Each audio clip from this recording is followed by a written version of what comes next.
Ahora voy a comenzar una serie de bloques, 5 bloques, en el que con ejemplos de preguntas tipo test muy clásicas vamos a tocar temas importantes, pero lo más importante es que voy a tocar la estrategia, la técnica y la táctica en responder preguntas tipo test. Mirad, en medicina es mucho mejor saberse poco y bien que mucho y regular, pero que lo poco que sepa lo tenga muy claro, muy establecido, y a partir de eso ir razonando, especialmente en las preguntas tipo test. Todos sabéis que en la carrera a veces se hacen preguntas de desarrollo o tipo test, y se estudia de una manera distinta para el desarrollo o para el tipo test. Pero en el tipo test, siempre que yo pueda deducir a partir de lo que sé y razonar, intento disminuir la cantidad de datos que yo tengo que memorizar. Razonar a partir de lo que sé. Y os voy a poner varios ejemplos de cómo a partir de relativamente poco puedo ir razonando un montón de cosas. Hay veces que es mucho más barato y mucho más rápido memorizárselo y sabérselo como un loro. Y habrá ocasiones en las que te diga, esto no es coste efectivo, esto hay que memorizarlo como un papagayo, como un loro. Y los loros razonan, no se razona. Pero la inmensa mayoría de las ocasiones ocupa mucho menos espacio en tu cabeza hacer razonamientos clínicos, inductivos y pedagógicos, y os los voy a poner con varios ejemplos.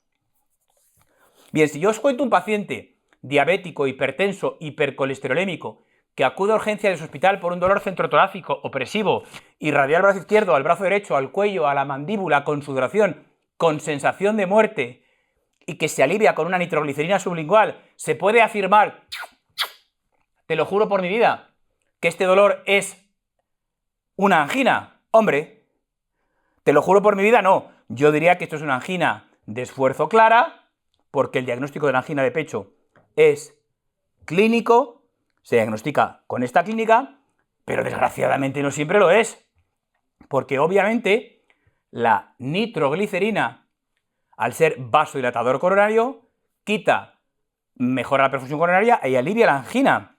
Pero hay otros dolores que pueden ser centrotorácicos, opresivos, terriblemente parecidos a la angina de pecho y que también se alivian con calcio antagonistas o con nitratos. Venga, venga, venga. De digestivo. La acalasia y el espasmo esofágico difuso. ¿Por qué son antianginosos los calcioantagonistas y los nitratos? Porque vasodilatan la musculatura de mis arterias coronarias y mejoran la perfusión coronaria. Pero también relajan la musculatura lisa de otra parte de mi cuerpo. Y otra parte de mi cuerpo donde hay mucha musculatura lisa es en mi esófago, para dirigir peristálticamente el bolo alimentario al estómago. Pues bien, la acalasia y el espasmo esofágico difuso puede producir un dolor que se puede parecer mucho a la angina. Y se alivian también con nitratos y con calcio antagonistas porque relajan la musculatura o del esfínter esofágico inferior o del esófago, aliviando los síntomas de ambas dos patologías. Bien, y os quiero pintar un momento los calcioantagonistas, ¿vale? Todos sabéis que los calcioantagonistas los dividimos en dos grupos. El verapamil y diltiazem y los pinos. A ver, estos son los pinos, cualquier pino, nifedipino, lecardipino, y estos los no pinos. Si estos son los pinos, son los dipinos, dihidropinos, dihidropiridínicos, y estos son los no pinos. Aunque todos comparten el mismo mecanismo de acción,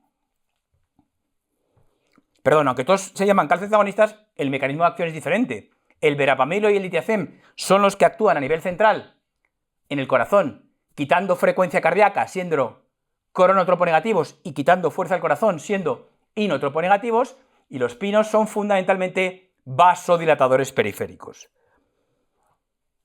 Si yo os pregunto cuál es el efecto adverso más frecuente de los pinos, ¿qué me diríais? Voy a repetir la pregunta. Si yo os pregunto a vosotros que me digáis cuál es el efecto adverso más frecuente de un antihipertensivo, voy a repetir la pregunta. Si yo os pregunto a vosotros que me digáis cuál es el efecto adverso más frecuente de un fármaco diseñado para bajar la tensión arterial, ahora sí todos me diríais que es que bajen la tensión arterial más de la cuenta. El efecto adverso más frecuente de cualquier antihipertensivo, calcioantagonistas incluidos, pero cualquiera, nitratos, betabloqueantes, cualquiera, IECAS, ARA2, es la hipotensión.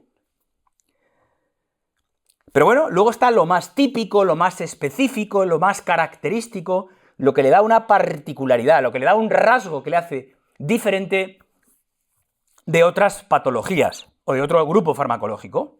Pues los pinos, al ser vasodilatadores periféricos, tienen un efecto adverso muy típico, y ese efecto adverso muy típico que tienen los vasodilatadores periféricos es la taquicardia refleja.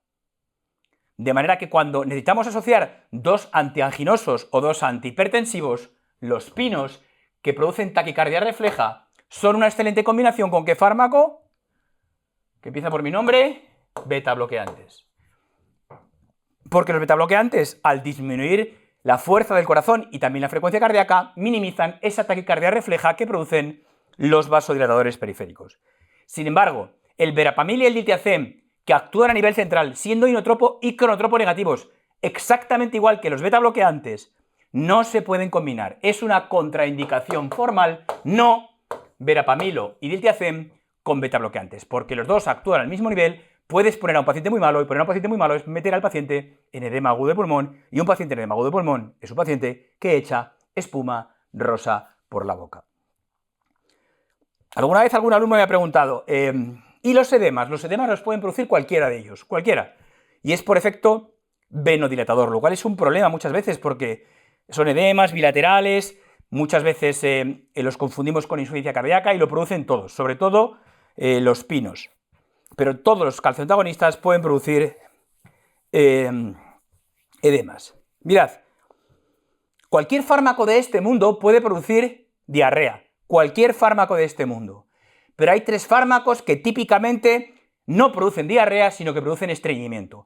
Esos tres fármacos que clásicamente producen diarrea y no producen, que producen estreñimiento y no diarrea son los opiáceos, los antidepresivos tricíclicos y los calcioantagonistas. Los tres fármacos que típicamente producen estreñimiento y no diarrea, opiáceos, morfina y derivados, antidepresivos tricíclicos y calcioantagonistas. Bien, y vamos a seguir razonando a partir de esto que ya nos lo sabemos.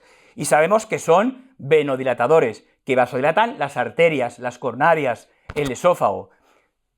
Y esto os lo pongo para que recordéis esta M terminal del diltiazem. Esta M terminal del diltiazem la tiene únicamente un grupo farmacológico, solo uno, vamos a pensar, diltiazem, y no me digáis imipenem, que también termina en M, pero no es un grupo farmacológico, sino que es un antibiótico dentro de los betalactámicos. Eso, diazepam, larocepam, bromazepam, triazolam, alprazolam, midazolam, las benzodiazepinas.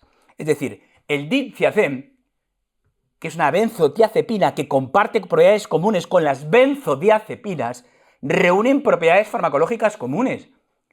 A ninguno de vosotros os extrañará ya que las benzodiazepinas hipotensen. Pues claro, ¿cómo no van a hipotensar si reúne propiedades farmacológicas comunes con un calcioantagonista cuyo efecto adverso más frecuente es la hipotensión arterial? Naturalmente. Por eso las benzodiazepinas, especialmente las de vida media prolongada, hay que tener cuidado con ellas, con los abuelitos, pues que pueden caerse, romperse la cadera, y la fractura de cadera tiene una mortalidad del 50% en un año. A nadie nos extrañará ya que los calcioantagonistas puedan producir somnolencia. Pues claro, si reúne propiedades farmacológicas con las benzodiazepinas, naturalmente que van a poder producir somnolencia. Ojo, con un paciente que llega muy con dolor cerebrotorácico, opresivo radial, de la base derecha de la mandíbula, y que tú dices que es ansiedad y le das una benzodiazepina y se le quita. Es que las benzodiazepinas también pueden quitar la angina, porque tienen propiedades calcioantagonistas que pueden dilatar la musculatura coronaria y quitar la angina. Cuidado con estas respuestas farmacológicas en la urgencia con las benzodiazepinas. Cuidado. Bien. Os voy a hacer una pregunta siguiente. Un paciente que llega a urgencias con sensación de parestesias en las manos, que su cuerpo sale de su mente, despersonalización, desrealización, diarrea, dolor torácico. que tiene toda la pinta de una crisis de ansiedad, pero antes de decirle a un tío que tiene crisis de ansiedad hay que descartar organicidad, y descartar organicidad es ponerle saturímetro, que sature por encima del 90, porque está lleno el cementerio de crisis de ansiedad que eran TEPS, le ausculto, le toma la tensión arterial, y cuando es razonablemente descartado organicidad, no hay que hacer 18.000 pruebas, sino explorar, preguntar y hacer una buena semiología y exploración física del paciente. Vale, tiene una crisis de ansiedad, y ahora sí le doy una benzodiazepina, y se la quito. Venga, tranquilo, vete a casa, vete a estudiar, y ya te reviso en la consulta la semana que viene. Y me dice, doctor, se me ha curado la ansiedad, ya no tengo ansiedad, ni me duelen las manos, pero desde que me ha puesto usted esta pastilla, noto una especie de aguas amargas que me suben por el esófago después de las comidas. ¿A qué cree usted que es debido a la sintomatología de este paciente? A las benzodiazepinas. Porque claro, el diltiazem y las benzodiazepinas reúnen propiedades farmacológicas comunes, y las benzodiazepinas es otra de las causas típicamente que os vais a encontrar en los listados de los fármacos que relajan la musculatura lisa de mi esfínter esofágico inferior, y al relajar la musculatura de mi esfínter esofágico inferior es otra de las causas que típicamente van a producir reflujo gastroesofágico. Y a ninguno de vosotros os extrañará ya que a un paciente que tenéis en la urgencia con dolor centrotorácico, opresivo, alrededor del brazo izquierdo, el brazo derecho, al cuello, a la mandíbula, le pones un parche de nitratos y lo revisas al día siguiente en la consulta y te dice, doctor, desde que me ha puesto este parche de nitroglicerina, ya no me duele el pecho al subir las cuestas, pero desde que me ha puesto usted este parche de nitroglicerina, últimamente noto una especie de aguas amargas que me suben por el esófago después de las comidas. Pues claro, todos los calcioantagonistas, las benzodiazepinas, van a ser causa de relajar mi esfínter esofágico inferior y, por tanto, exacerbar la clínica de pirosis. Os voy a hacer esta pregunta. Mujer embarazada en la semana 30 de gestación que acude a su consulta por un dolor lumbar irradiado hacia la zona genital. Doctores, esto solamente puede ser una cosa, solo una. Un dolor aquí en fosa lumbar irradiado hacia la zona genital, siguiendo el trayecto del uréter, es un cólico nefrítico. ¿Cuál es la primera prueba a realizar ante un paciente con un cólico nefrítico? No, es una radiografía simple de abdomen. La primera prueba de imagen a realizar ante un paciente con un cólico nefrítico es una radiografía simple de abdomen. La primera prueba a realizar ante un paciente con un cólico biliar, un tío que llega ictérico, es una ecografía. Bien, a esta mujer embarazada que llega con una clínica de cólico nefrítico, a esta yo no le hago una radiografía de abdomen porque no quiero que su hijo tenga un número de cabezas superior a una. De manera que le hago una ecografía renal y ¿cuál es mi sorpresa? Que me encuentro completamente dilatada la vía urinaria, pero que allí no hay ninguna piedra. ¿A qué cree usted que es debido a la sintomatología de esta paciente? Respuesta: progesterona. La progesterona va por ahí relajando la musculatura lisa de mi esófago, de mi cuerpo, de mi esófago. Es la causa del reflujo gastroesofágico de la mujer gestante, junto con el aumento de la presión intraabdominal que tienen por motivos obvios, y también va relajando la musculatura lisa de otras partes de mi cuerpo. Y otra parte de mi cuerpo donde hay mucho músculo liso es en mi vía urinaria, en mi uréter, para dirigir la orina peristálticamente a la vejiga. Pues bien, la progesterona, que relaja la musculatura lisa de mi esófago, de mi esfínter esofágico inferior, reflujo, de mi vía urinaria, esa dilatación que produce la progesterona provoca tal distensión, que es esa distensión lo que provoca el dolor tipo cólico, pero le hago un eco y allí no hay ningún cálculo. Recordadlo, la progesterona, que es la hormona de la gestación, la más importante, progestágena, la hormona de la gestación, es la causa del reflujo gastroesofágico de la mujer gestante y del cólico nefrítico alitiásico de la mujer gestante. Bien, las mujeres tienen reflujo por acción de la progesterona. Y acordaros que pasaba a los pacientes con reflujo gastroesofágico crónico, que mi esófago estaba crónicamente expuesto a la mucosa gástrica. Pues cambio a mucosa gástrica, metaplasia, esófago de Barrett, que cambia el tercio inferior del esófago a mucosa gástrica. Y la metaplasia tiene riesgo de displasia. Y la displasia tiene riesgo de cáncer. ¿Cuál es el cáncer que más frecuentemente se produce en el esófago? Carcinoma epidermoide.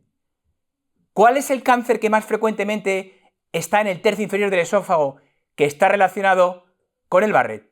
Adenocarcinoma, el mismo que el estómago.